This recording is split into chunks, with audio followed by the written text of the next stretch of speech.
Welcome, everybody, to the Indie Game Lunch Hour. Today, we're talking with a bunch of different people about this crazy experience we had running a 40-person team, a double A-sized game jam during Ludum Dare 55.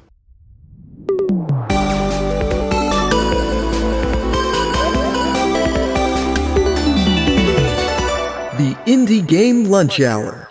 Amazing. In our live Magical podcast, we give game developers the chance to hear stories of breaking in from industry experts, as well as directly ask them questions about their areas of expertise in the second half of each episode.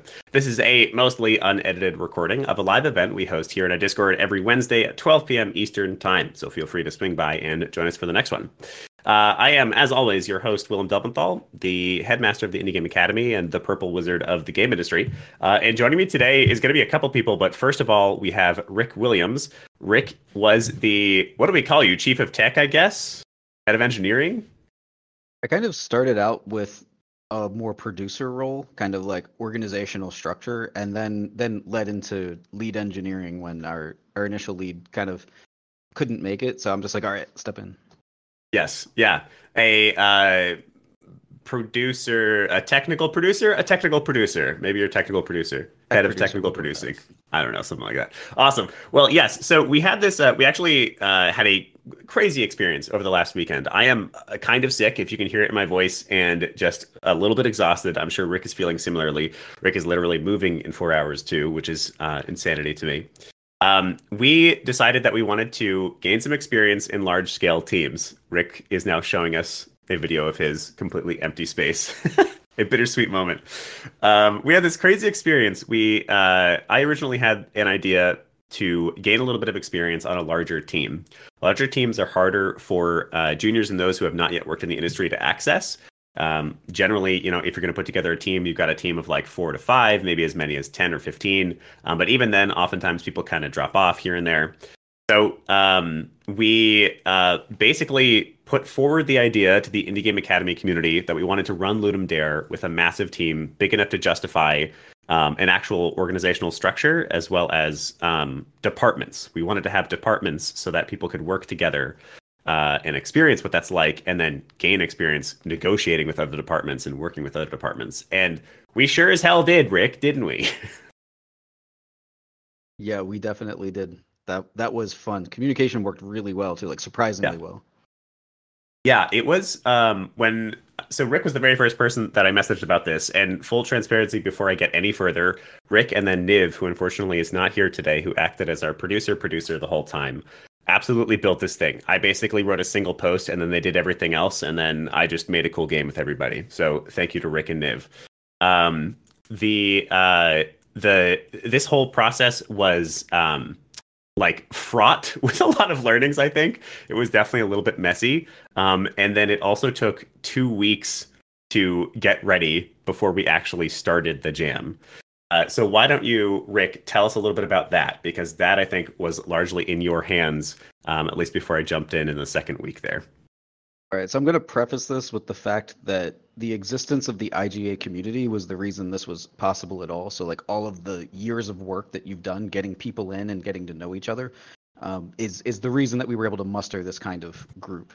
But so you made the post, and then a bunch of people signed up and said, yeah, I'm in. So what I did was I started keeping track of like, okay, this guy wants to be an artist and they've expressed they want to do 3D. This guy wants to be, the audio lead. This guy wants to be the art producer. So like we kind of funneled into like who was going to take what role, and we tried to build a roster and a skill chart of like who we needed, so that we could say like, okay, we've got a fairly fleshed out team in one discipline or another. We broke it up into all of the departments. So there was the designers, and like you, Will, wanted to be lead for that.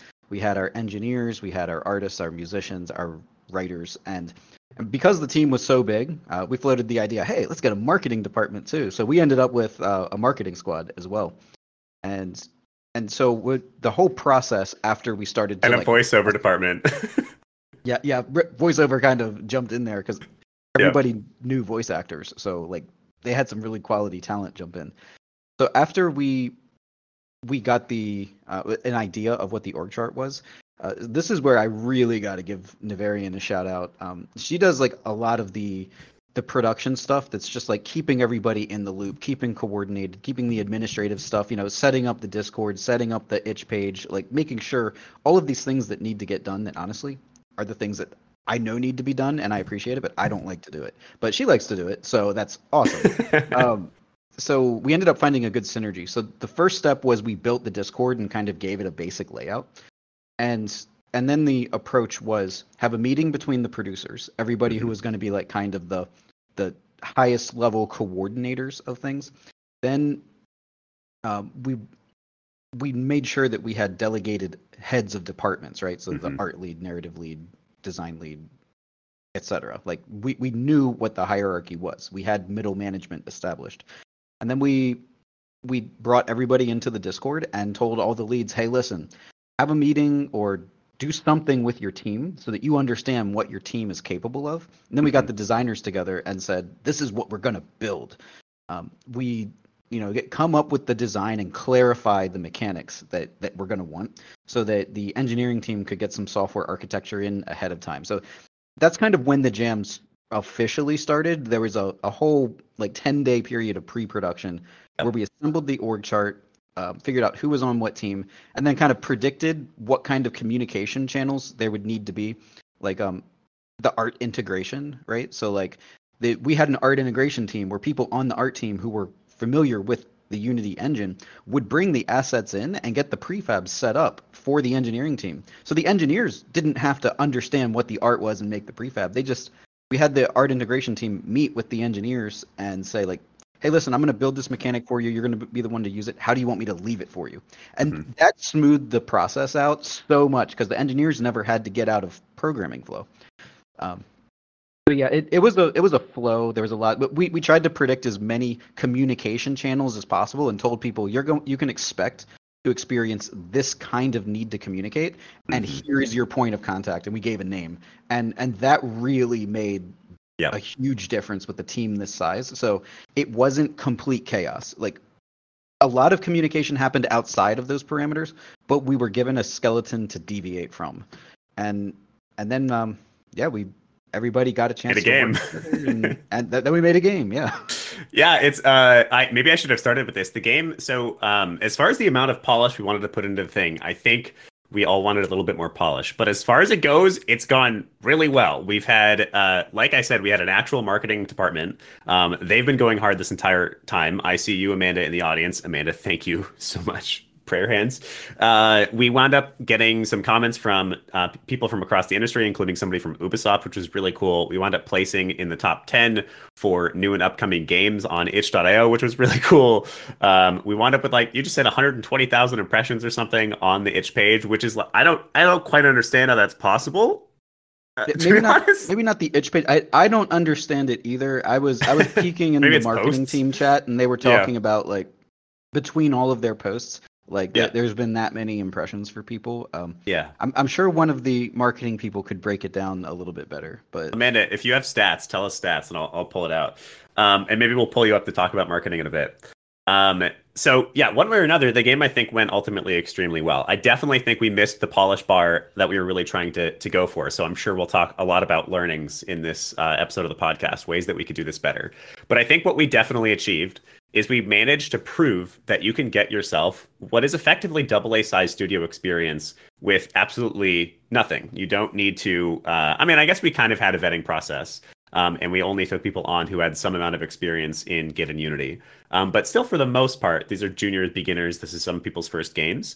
And yet now I would say, I personally feel like this. I keep saying this. I personally felt like I got a year of game development experience in about 3 days. I quite literally leveled up, like extremely so, from this tiny process. And that happened for every person on this team. 40 people all got to release a game together. And 40 people, like I saw, from the start of the thing to the end of the thing, went from like, developers, I know what I'm doing, to like game developers, like actual professional members of the industry. And that was super cool. And the game is done. It was a little shaky. Rick and I, I wound up like making myself sick, just working a little too much on it. I think Rick was still pushing changes in the past few days, but we managed to get the thing polished up and functional for the most part, which is awesome. And overall, incredible learning experience. So I want to talk. I want to get us into some of the lessons that we think we can bring to the audience. Niv, let me know if and when you have your mic on, if you're able to talk. Okay. Oh, Can you hear sweet. me? Yes. I'm like, so Hi. Do you want to talk about some of what you felt like went well for the project, and introduce yourself as well first? oh yeah. Oh hey.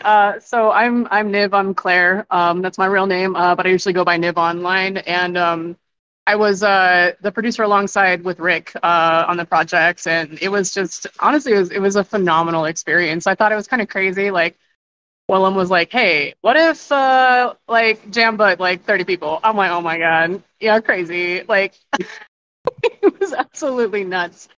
But super, super fun. And then that 30 people ended up being like 50 people by the end of it. Like, so I've never had to run two different Discords for one game jam before, but we ended up having two Discords because we brought in voice actors and it was already like 50 million like things going on in the other Discord. So I was like, all right, we're just not going to add to this chaos. So yeah, I mean, honestly, it was a fantastic experience. I think that Yeah. the biggest takeaway for me was honestly, and I say this quite honestly, when you build a community of people that are all on board about, supporting each other and caring about each other and being kind to one another, which is like the center of IGA's main tenets, that is the foundation for being able to throw something like this together and have it be as wonderful as it was. Like, there were no egos involved. There was nobody like being snippy with one another. I mean, this is a high stress thing, and I mean, I've had great experience on game jams. I've had bad experiences with game jams, and this was a phenomenal experience. And I think that really, really goes to show just like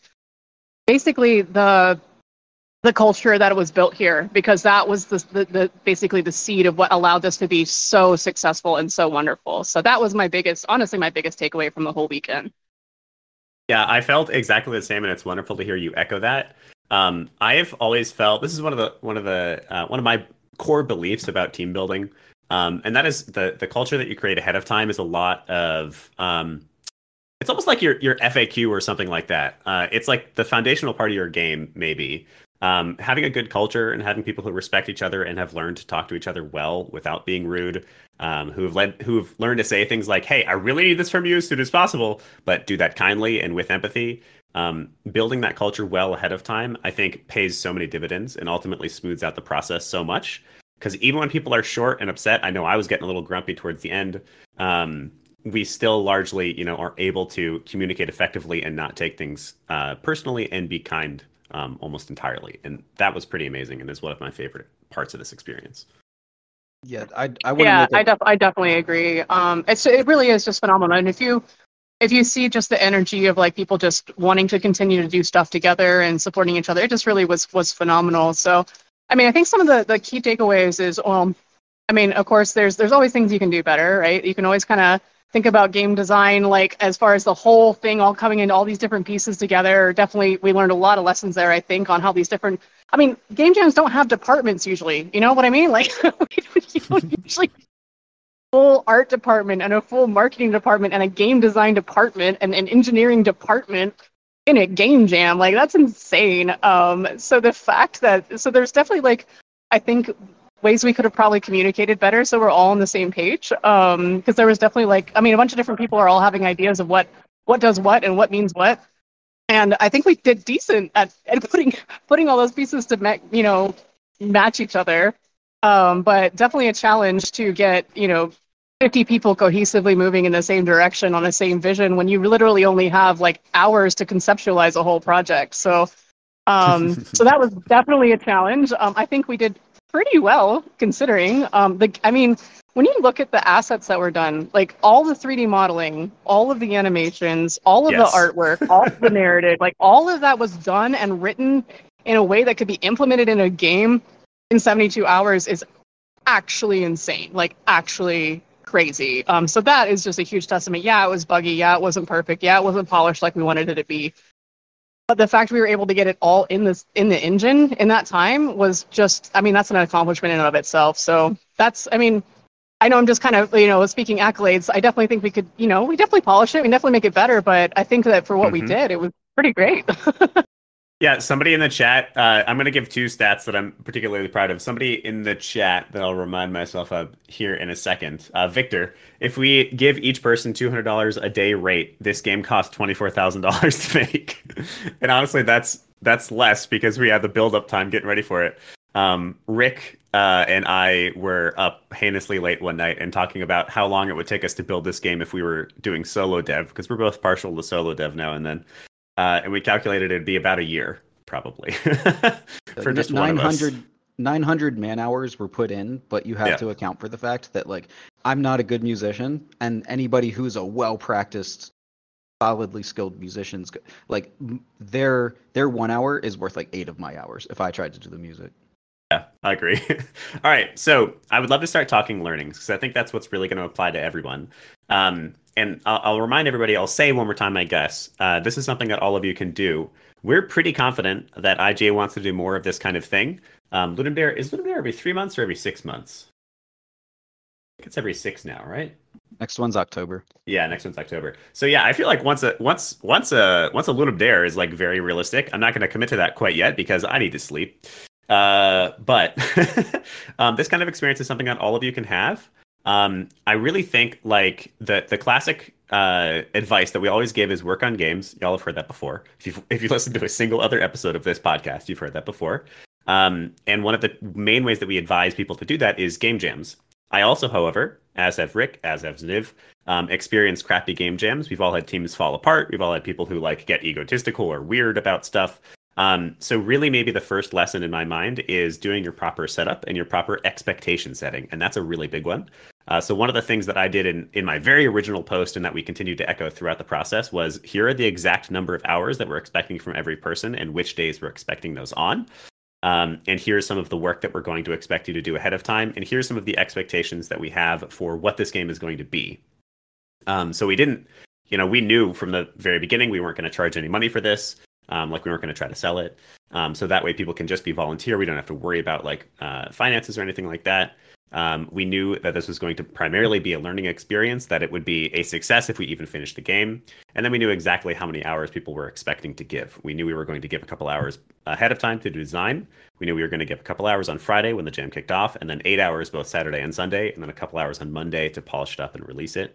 And all of that, I think, every expectation you set, as long as you aren't going really overboard, makes your team slightly more likely to all be in cohesion and for you to not lose people along the way, which is sort of the common starting problem of a game jam. So my first advice is just, you can do this, just properly expectation set and find the people who are willing to do it with you.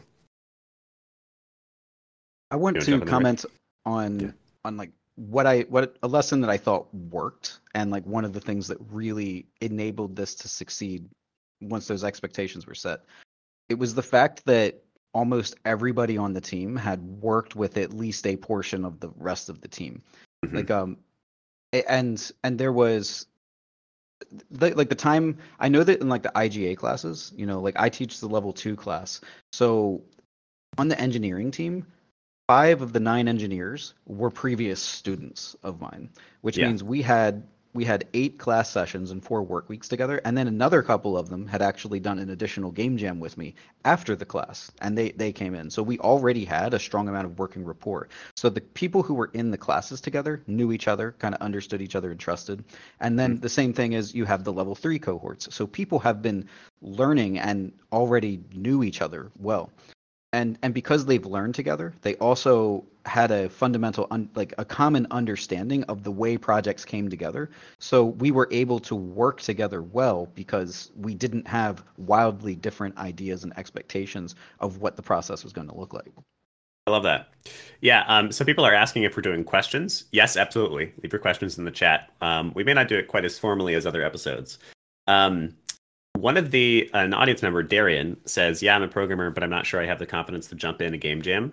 I hear that so often. And I hear that also about applying for jobs and just life, things. I'm not confident enough yet. My foundational belief in confidence is that y'all should still be scared. Y'all should still be like, I don't know if I'm ready for this, because that's the little voice that makes sure you do it right. That's the little voice that makes sure you step up to the occasion and kick ass. All right, now I'm going to stop being aspirational, and I want us to get into those deep learnings. So, Rick, let's talk to all the engineers for a bit. You were an engineering manager on here. You worked with a 40-person team. There's a little bit of stress. Tell me about what you think you can apply and teach the audience from a 72-hour AA game. Okay, so planning. Absolutely plan your project. We had a full software architecture diagram that explained how all of the systems were going to communicate. It didn't necessarily say like we knew that we were going to have isometric WASD movement, so similar to Baldur's Gate. We knew that we were going to have enemies. We knew that we were going to like enemies in a combat system. We knew that there would be like lore things you interacted with. So what we did was we defined what the systems were, put them in their bubbles, and then very clearly specified the interaction pathways, the integration endpoints. And the very first thing we did as a team was we all got into Git, which I'll talk about merge conflicts in a second. But we got into Git, practiced our Git workflow, and we just stubbed out. We created all of our scripts ahead of time, and we stubbed out the functions that would exist so that people could work in their own bubble, their system that they owned, and they would not be tempted to go in and like modify somebody else's script because they needed to add that function, because we predetermined how that interaction happened, and then they could just add the function call and just trust that the person who owned the other system would fill it in with the right scripts. So that ended up working really well. We also sat down and had an entire hour-long conversation about merge conflicts and how they happen, like what a merge conflict is, how they happen in Unity, how you prevent them, and what we were doing to be proactive about it. And we formed a whole strategy around it, and I'm super happy to say I'm so proud of the team. We had 0 merge conflicts among the engineers, and I was like so thrilled. Like everybody killed it with that. So I am super proud of them. Amazing. Definitely, planning is the number one takeaway. Totally agree. So there's a concept called vanity metrics, Rick, which are metrics that are kind of fake in that we just say to sound nice. And the fact that you had no merge conflicts on the engineering team is very nice, and I'm very proud of you. We had plenty of merge conflicts outside of it, though. I'm not belittling your accomplishment. That's awesome. Yes, I totally agree. That planning was a big part of what worked well. I actually think that a strong org chart and strong areas of ownership is one of the big takeaways too. This is literally this person's thing. I think that the main thing that everybody got practice with really was, working within a team, which I guess is what should have been expected. But the fact that, you couldn't just be like, the fact that you weren't just in a little tiny room and you're like, what do you think about adding this? And then somebody else is like, yeah, sure. The fact that you actually had to go literally get approval from Eng or like from the narrative team or like from the designers, like, oh, I'm pretty sure Goblin owns that. You got to go ask Goblin. And then you have to like find the Goblin and wait for him. That was a fascinating experience that I think you don't really get until you're on a team that big. All right, so Niv may have to go here in a second. They are on their phone and it has about 5% battery. So Niv, I would love to get what did you learn as a producer that you can teach other producers about?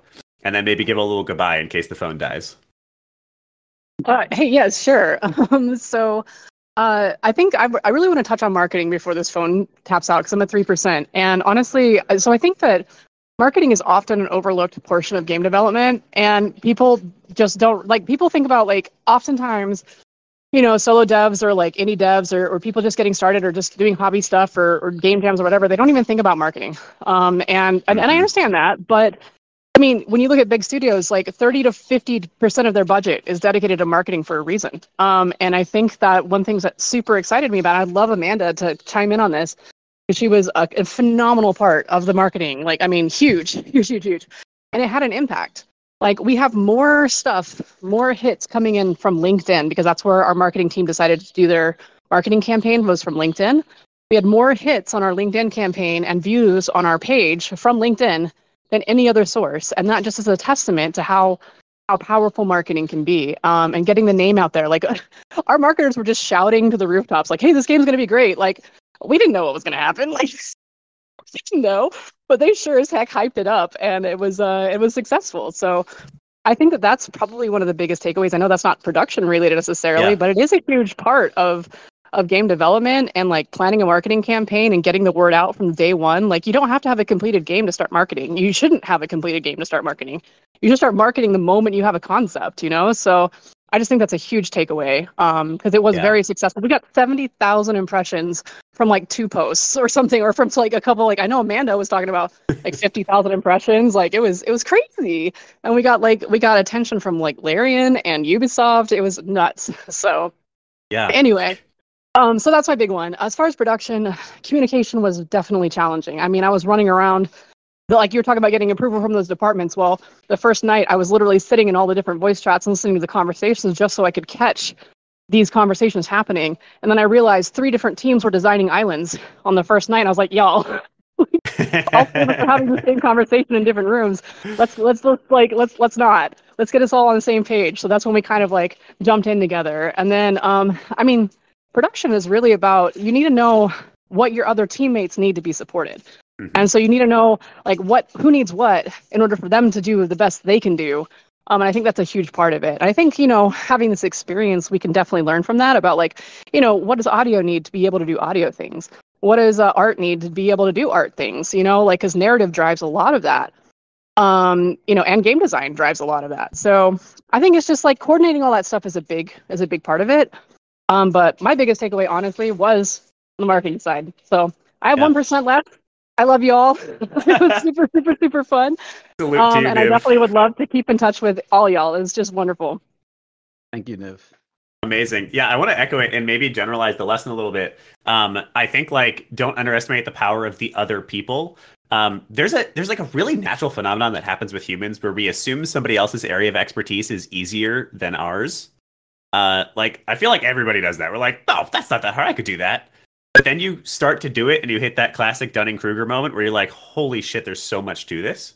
And that's part of why large teams are amazing and powerful. And so marketing team, hell yes. Like, I'll speak on that more in just a moment.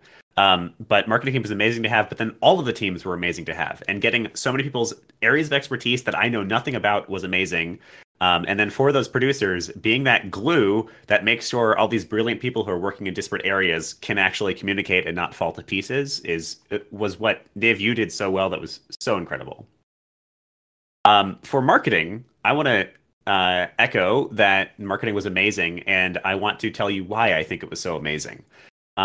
I like to talk about how energy is one of the most important resources on your team. Time, very important. Money, very important. But if your team is not energetic, engaged, excited, all the time and the money in the world won't result in a good game, right? So having your team pumped up and enthusiastic is a huge part of what delivers an incredible project, even if it's not games, but definitely in games as well. This is a creative field.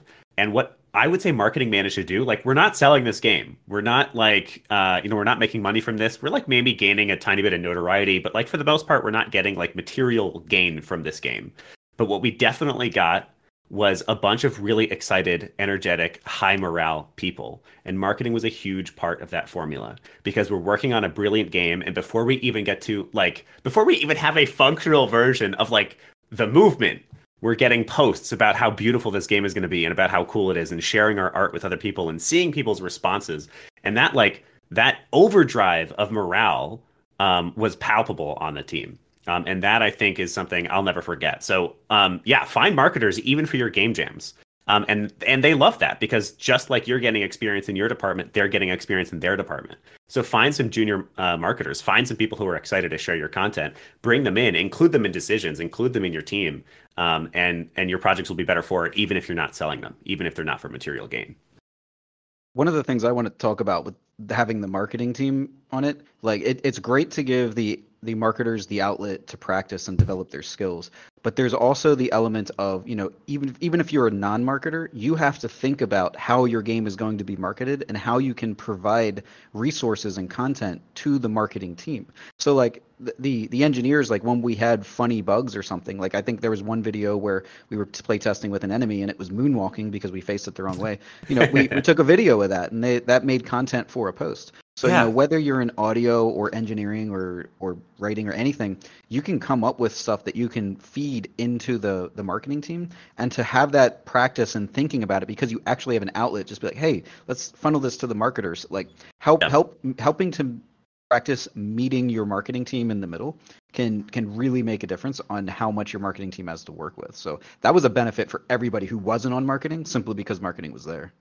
100%. And I think having those embedded marketing team members, like allies, I'm not talking. I think marketing winds up being one of the departments. There's a few of these, and it's a shame.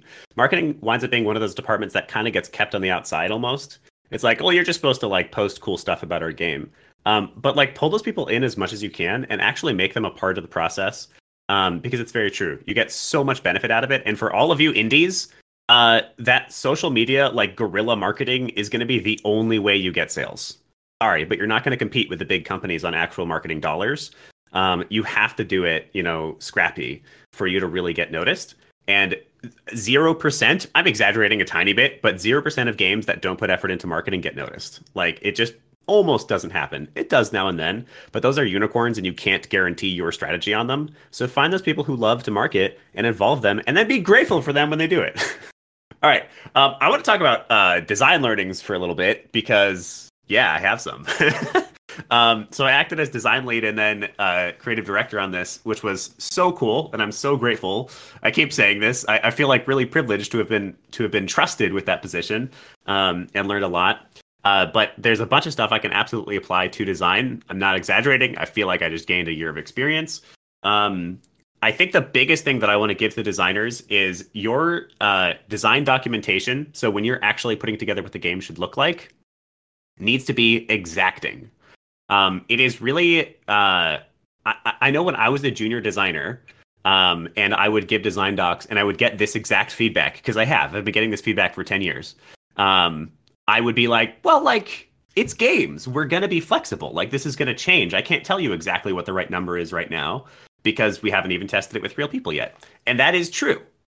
But if you aren't exacting with what your design looks like and giving exact numbers, exact behaviors, this is exactly how it should work, then you're not going to get the version of the game you're imagining. And then you're also going to need to change the design later to get closer to what you're imagining or closer to what the player wants. Designs will always change. I want to be clear about that. They should change. Game development is about iteration. But giving everybody an exacting version of your design documents is part of what keeps the team cohesion straight, keeps the game being built the way we're all imagining it. And then also, it's part of what makes the entire team more functional and more efficient. Because if we're going back and forth about how design needs to work because it wasn't clear in the documentation, it's just a ton of wasted time. I want to make a comment, from the engineering perspective on evolving design. One of the things I would add when we run this again, what I would want is a dedicated software architect to the designs, because in the role that I took, I was doing kind of the team production as well as trying to architect the way that the software would work and function and flow. But the kind of split, you need somebody who can like just completely focus on the change in the design and how this is going to work in an under the hood standpoint, whereas the actual production and coordination of people's efforts needs to that's its own bandwidth stream, its own stream of consciousness. Like, you definitely, on a team this size with evolving design, you need to have somebody who can just sit down and get into deep work states without having to constantly be in communication with people. That's a 100% learning that I took away from this. Huge one. Yeah. And I don't want to say that I'm bad mouthing our designers too much or anything like that. Because we did a phenomenal job. And, our entire design team, much like you, Rick, I had taught, I think the majority, maybe all of them. No, I don't remember. At least in some form or another, I've been connected with these people before. And many of them hadn't, or some of them hadn't worked in design before. So this was definitely, a more junior team. We're all learning together. And so these learnings are partly for me as well. But that said, definitely harder, more exacting design specs is a huge one that I'm going to take away from this, that I want all of you as designers to take away. I think the game would have turned out 10 times better if we had not even knowing what the final versions were. We could still get it wrong, but as long as those first versions were exacting, and then we could have changed from those first versions later. Yeah, scope specs like maximum number of lines in dialogue and maximum size for areas, or estimated size. Like, I think that goes with the pacing of the game, and that should be conveyed to the people who are just going to take creative liberties if it's not specified.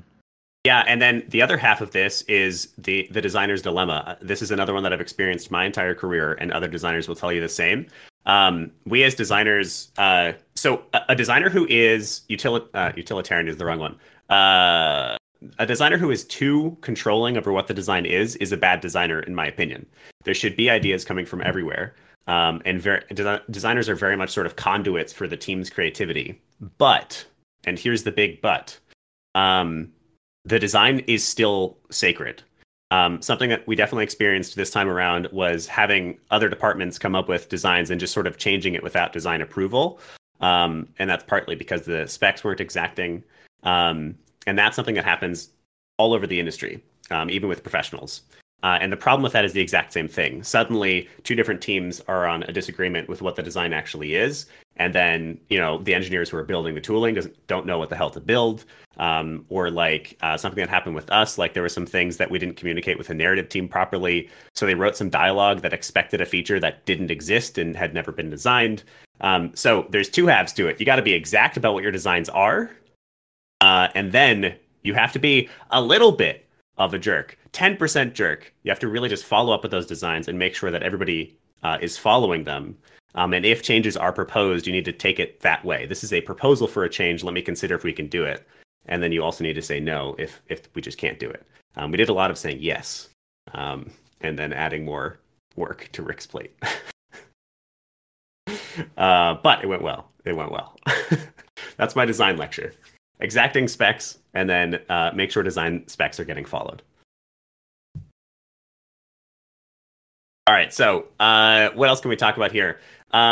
Rick, what is something that you feel like the layman, anybody here, could take away from this? What are some of the other lessons you'd like to talk about here? Oh, we also have questions, I guess. Let's do some community questions. Yeah, let's do some questions. Think about that answer. Yes, we'll do that for the end. Let's see. What's the first question? We've had a really active chat. Oh, also wanted to call out, Amanda found us stats. 70,000 impressions between on our marketing, between her, Constantine, and Ulysses, which is our marketing team. And then assuming my impressions, which they can't look at, it should be about 120,000. So yeah, we got about 120,000 impressions on our marketing for this game. Pretty cool. All right. Victor, I'm just going to ask this one because I think it's a good question. Why didn't we have a QA department? What do you think, Rick? Because there has to be something to QA before you have a QA department. I do think, honestly, we could have a QA department next time. I don't think anybody really volunteered to do QA, right? The QA was something that we figured we would be hitting scope towards the end of the jam, and then everybody would kind of cumulatively come together and create the bug reports. So it was kind of assumed that everybody would be on QA and just in some way working. But you're right, there was no QA coordination. We did have one of our people, Torin. He volunteered to become QA PM, and he's curating the bug list for us and making sure that the right people get notifications about bugs. So Torin stepped up for that. Yeah, I honestly think QA department is great. I think mostly we didn't have one. A little bit of what Rick's saying. I think also there wasn't anybody who's like, I'm QA, I want to do QA in the volunteers list. Like, this wasn't us assembling the perfect team. This was us saying, hey, who wants to work on this? And then assembling a team out of that list of people who volunteered. Yeah, I mean, my short answer is yes, QA good. And I think it would have really helped for us to have 1, 2, 3, 4 or so QA people who were just checking for bugs. I think in a jam setting, it's a little bit harder to utilize them because mostly everybody's cranking away on just trying to get features working before they're polishing.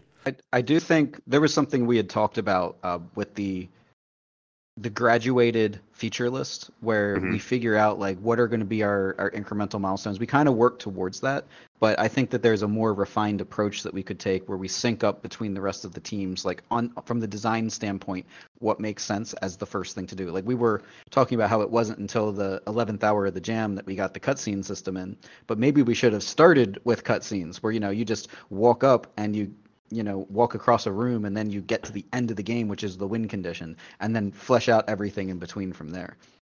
Being able to open that up so you can do QA, I think if we make that an important pillar of our design process or our production process next time, we should absolutely just get the QA team on board and include 100% them agree. for every build. Yeah, I think I'm actually surprised I didn't say this earlier with my little design learnings. The other design learning, because this is always the design learning, is reduce scope.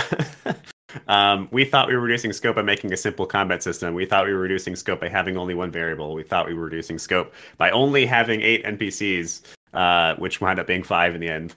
But all of those things, like, it's really hard to estimate exactly how long things will take. But that's part of why you get that advice all the time where you're supposed to multiply your estimates by 3 to 4. Like, actually do that. The optimistic approach to how much we can build, I think, is like wonderful in many ways. My partner and I were actually just talking about this, where optimism helps bring people together and gets the energy flowing, but optimism is also really bad at being pragmatic and like utilitarian. And that's what you need to get a project done on time. So I personally haven't yet found the balance, but absolutely reduce scope. You know, estimate when you design something and you have a timeline, make the design such that you think you can finish it halfway through the schedule, even less, honestly. And then you'll probably finish just in time. All right, Petunio has a question, which is kind of an interesting one. It seems like the theme of the jam was mostly ignored. Was the expectations for the theme once it sort of... Wait, I think I misread this. So if we're doing questions, folk may or may not notice that the theme of the jam was more or less ignored. Was the expectations for the theme once it sort of came up?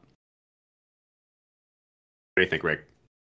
So we knew that the amount of coordination that would be involved with this number of people meant that we needed to like go through the pre-production for a pretty substantial skeletal structure. And the idea was to skin the game with theming in mind. And this went heavily to, you know, very specific mechanics and the narrative storytelling and the way that the art came together. So from an engineering standpoint, we had to like understand our software architecture and kind of get people synced in, because if we wanted to achieve a game of this scope in 72 hours, like we absolutely needed more time to think about it than just that 72 hours. So it was just because we were struck with limitations on what would make this a practical project.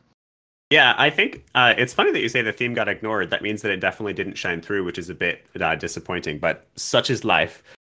We had to design the game and get it mostly ready to be built before the jam started. And we did that knowing that we were going to get a theme, and we actually left holes in our designs to slot the theme into, which we did do. So for instance, like when you're walking across bridges, you're summoning them. When you're finding lore, you're summoning a spirit. The theme of the jam was summoning. And a couple of other ways the narrative was pretty heavily focused on summoning. Combat was supposed to be, for instance, summoning creatures to help you, but that was just way out of scope, so we didn't do it.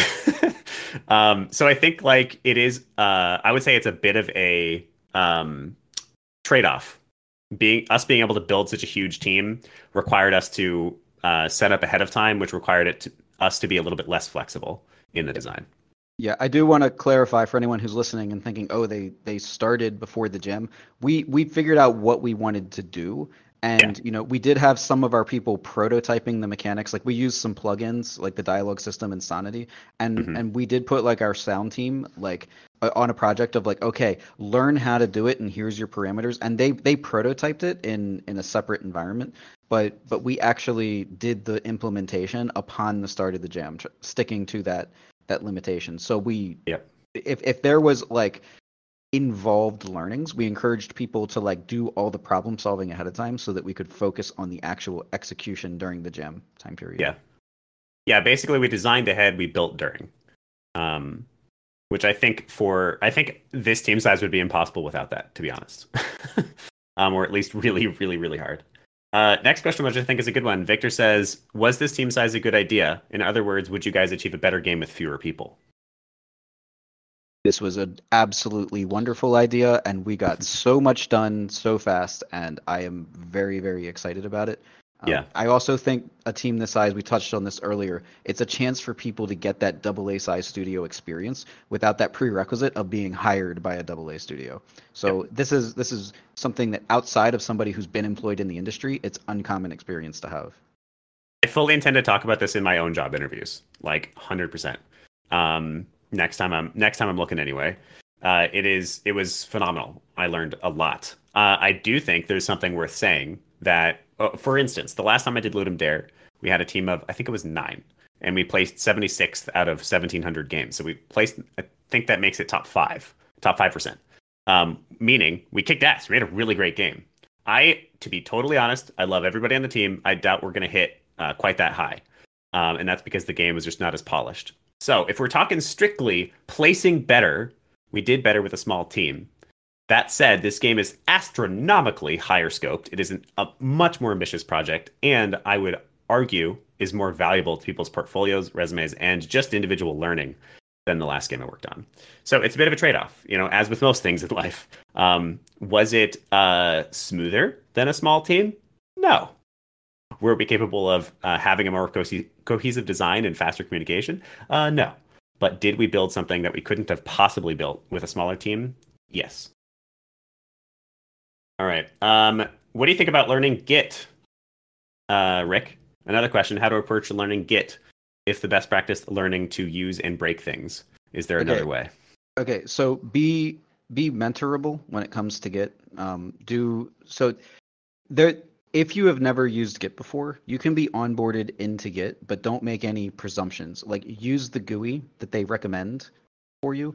We were onboarding people in with GitHub Desktop. So we had people who had never used Git before, but we got them successfully working in the repo with about 20 minutes of explanation because we were able to guide them through the tools. And don't be afraid of it, right? Like, just because you've never used it, you've either never used version control or you're used to Perforce or some other thing. Don't be afraid as long as you've got experienced people around who can help walk you through it. Because people are more than happy that you're taking off, some load of the work. So when it comes to that, don't be afraid to learn it, listen to people, and take the advice, and just take it at face value, because there's a lot of things you don't understand regarding merge conflicts and things like that. Yeah. I agree. I think my learning for everything has always been don't be scared of it and just try it. I think Git is one of those things that can be really scary. I have a fun anecdote. When I was working on the cat games for a while, I somehow included the entire repo of somebody else's example project in my own repo, and I never figured out how I did that or how to undo it. So it's still there. It was an open project, so luckily that was fine. So sometimes crazy shit happens. Git can be really confusing, but it is so much more valuable to just be like, I got to figure it out, than it is to be scared of it, So don't be scared. Just try it. You're going to make mistakes. It's okay. Most of the time, people are going to help you figure it out. All right, Victor, continuing to come at us with the hard-hitting questions. I have learned that Victor is a very matter-of-fact guy. Victor says, on a scale of 1 to 10, how well executed was the game at the conclusion of this jam? As I understand, it has been updated over 36 hours after the jam concluded and still remains buggy. So, number 1, Ludum Dare is pretty chill about people continuing to polish stuff as long as you're not adding features and stuff like that. They even like you to do that. The audience likes it when you fix bugs and things like that. So I would say people adding polish after the jam is closed is okay. That's pretty expected. Just don't add features and stuff. As far as the first part, a scale of 1 to 10, how well executed was the game? I'd say it's hard to say. If I'm talking about how amazing of a game is this, how sellable of a game of this, it's probably a 6 out of 10. I think it really needed a lot more polish. We really needed to do a much smaller scope. I think I at least personally got overconfident because of the team size. I was like, we could do so much. But if we're talking about learning and hitting the main objective, which was for everybody to experience working in a AA studio, I think it's a 10 out of 10. So it's a bit of a trade-off. I also think next time we do this all together, which we'll do it 10 times better. It'll be smoother. We'll lower the scope a little bit, and then we'll be able to hit that 10 out of 10 quality level. So my answer is, yeah, we had some issues. We didn't get everything polished, but this game turned out amazing. I'm happy with it. I think at the actual moment of sending it out, there was a lot of bugs that made it so you couldn't actually finish the game. And then there was certain UX things that we hadn't had a chance to thoroughly test. So you were trying to walk along a path, but then you got buried in trees and you couldn't see, and people were just like, where do I go? So that's kind of one of those things where we hadn't had much of a chance for the rigorous UX feedback. So we've been able to make UX changes because ultimately I think people will be more appreciative of a more polished game that's more enjoyable rather than, oh, you completely cut off right at that deadline and now you have nothing but something that is unrefined jank. The amount of polish is what's going to make this a huge difference, even if people do some part-time work on it in the days following it. I agree, and honestly, that extra polish is continues to be great experience for the team as well. It's essentially like a live ops period, or a live services period for your game. Like your game is now live, and also you're making changes to it, which is how most games function these days. There's very few games that just release and then drop it, and usually they only do that if the game really doesn't perform well, if it sucks. But anyway. Surya's got a question. I think we'll do like 2 more. We're a little bit over, but we started late, so I want to make sure we're answering a good number of questions. Surya asks, were there some people on the team whose contributions didn't get fully included for production reasons? There were definitely some. We actually have voiceover, which we are going to plug in. So I don't know. We're doing that after the jam closed, I guess, because we want those voiceovers to be in. I think maybe there was some art that didn't get in. For the most part, about 90 to 95%, though, of what we built is in the game. I would say we got partial from everybody. So with the art assets, we did our best to incorporate every art asset that the art team provided to us. The level designer was working full speed, so I think we got just about every environmental piece in, and we did our best to get all of the UI aspects in. I know that from a sound standpoint, the actual function calls to trigger the sounds, there's a lot of them that are in the project, but we just need to spec through the code because we worked on the features up to the very end that the actual sound audits to decide put this sound here, put this sound here. So there is sound that exists in the game that we just have to throw the triggers in. So in the current build, you don't experience them, but they are technically in the game. And then from a design standpoint, we scoped back on some things. So the designers planned some things that were really cool that, we did end up cutting for scope.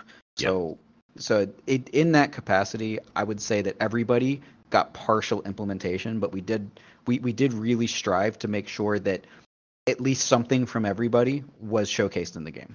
Yep. And we did finish, which, I mean, success. Kat asks, did you have a UI UX person on the team, and how did you handle accessibility? 2 things. We didn't have a UI UX person. We realized that was a huge weakness about 4 hours in, and we sure wished we had a UI UX person. So join us for the next one, Kat. As far as handling accessibility, because we didn't have somebody who was focused on it, it was very much just like ad hoc. I actually feel like I probably wound up taking on the majority of the responsibility for that after features were implemented. And if I wasn't managing people, doing meetings and stuff, which was, by the way, the majority of the jam was just in different meetings talking with people. Very much mimics a big studio.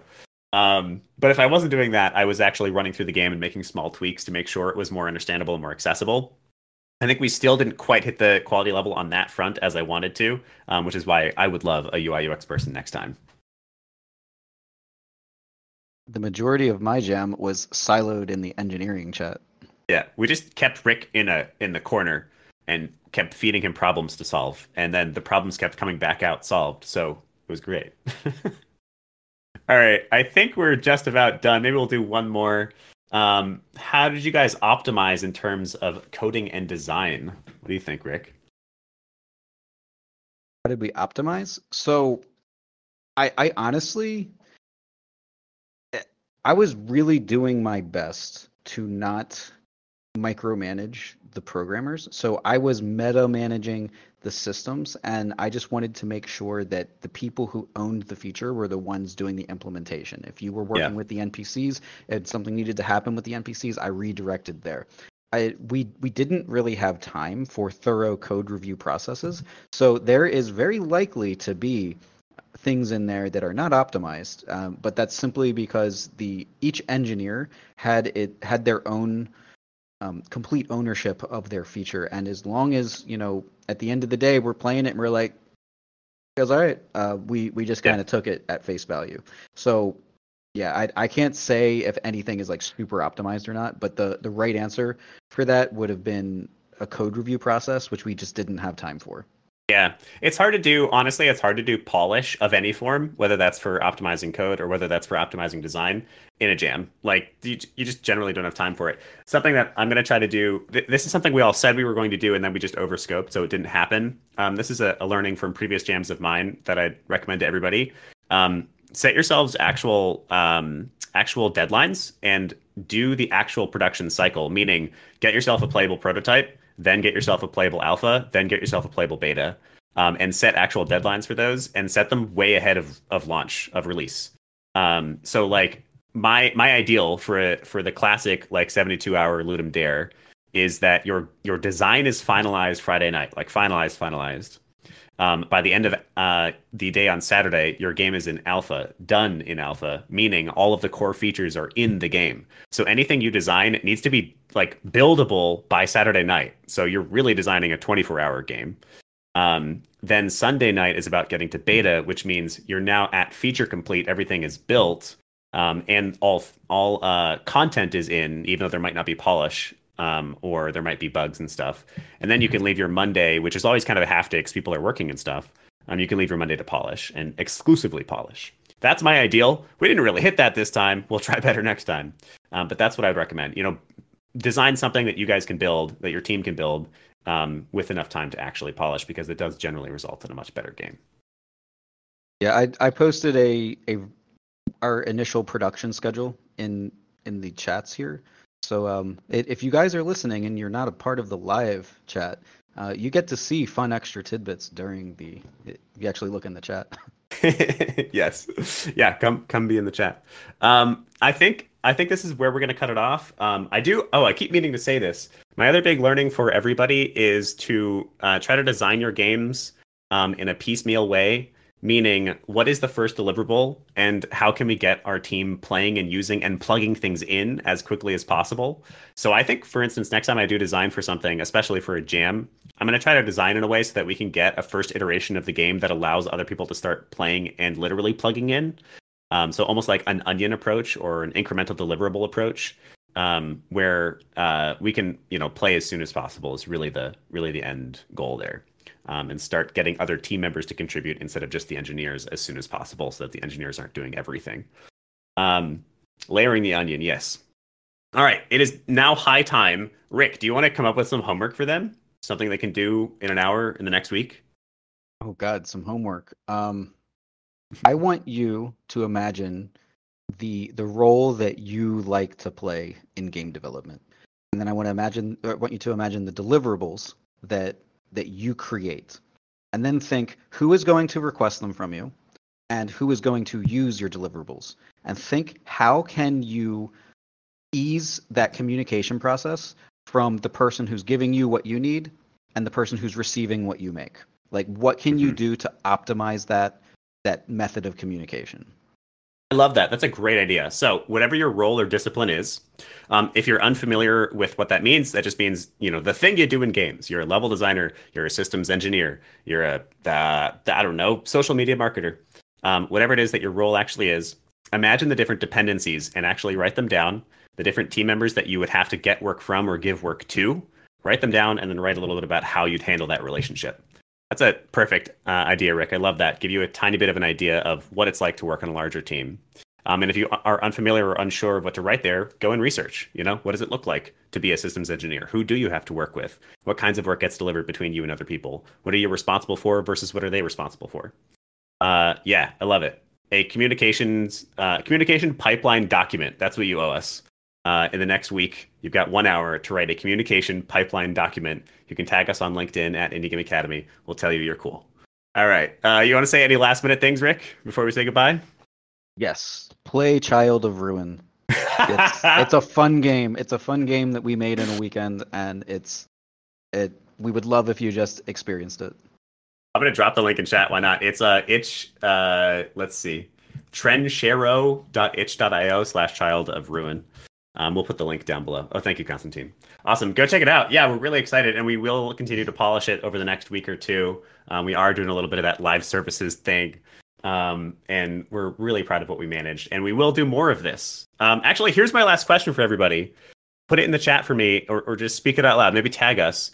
If we did something like this in a more formal way and actually did rev share with the team, would you be excited about that? It'd be kind of messy. We'd have to set up some real strong contracts and decide exactly how it works. But like, assuming we can figure that out, if we wanted to do this again, but for rev share and actually try to release something that makes money, would you people want to do that? Seems like a lot of yeses. Sliver of a pie that exists is better than the entire pie that doesn't. That's fair. All right, I'm seeing a lot of yeses. That's awesome. Yeah, we're starting to lean something like this at the Indie Game Academy. So keep your ears open. And probably there's something to be announced pretty soon. All right, my final lesson is go make games. I think that's it. All right. Love all of you. It's been a wonderful day. It was such a pleasure to be able to talk about this. You got a last thing there, Rick?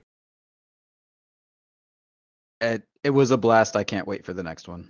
Yeah, I really can't. Also, please, I feel like I got a little bit more persnickety towards the end because I was stressing.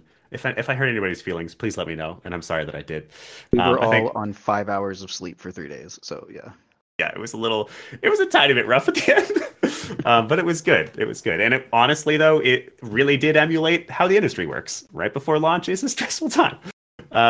But sweet. I've had a wonderful time talking about this. I had a wonderful time working on it. You're going to hear more about it in the EDM Academy. We're thinking we're going to do some retrospectives and things like that. A little bit more formal than this. This was kind of impromptu. And just try to like bring the learnings and the upgrade that we brought to the team to our community. And then definitely we're going to try to do more stuff like this in the future as well. If you want to do the next one, somebody asked, would you do this with an 80-person team? Rick said yes. I would also say yes. Let's get 100 people. Why not? We'll figure out something that works. That hot AAA.